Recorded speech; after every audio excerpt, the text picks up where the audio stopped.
Ano nga ba ang nakita ni Isaac Netero sa Dark Continent na hindi niya kailanman ibinahagi sa buong mundo? At bakit pagkatapos niyang maglakbay sa pinakamapanganib na lugar sa mundo, hindi siya bumalik para sakupin ito, kundi bumalik para maghanda?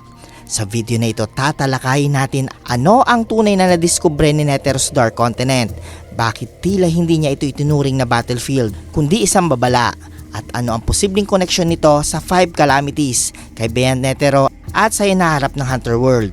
Kung fan ka ng Hunter x Hunter, tapusin mo ang video ito dahil ibibigay ko ang buong paliwanag tungkol dito. Bago pa ang Camarant Arc, bago pa si Meruem, si Isaac Netero ay isa sa mga iilang tao na nakapunta sa Dark Continent. Kasama niya sina Sig at Lin.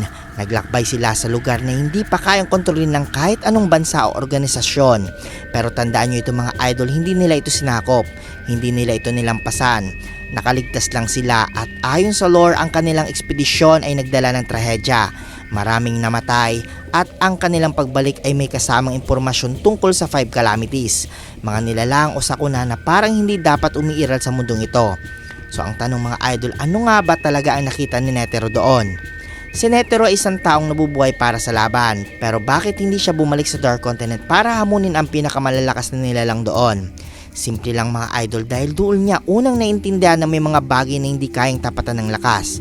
Sa laban nila ni Meruem, sinabi ni Netero na matagal na niyang hinahanap ang isang kalaban na magbibigay sa kanya ng ultimate challenge.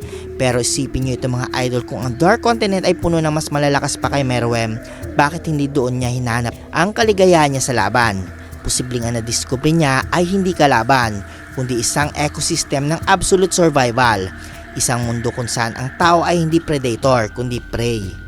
At ang theory ko mga idol, ang nadiskubre ni Netero ay hindi lang ang 5 calamities, kundi ang limitasyon ng sangkatauhan.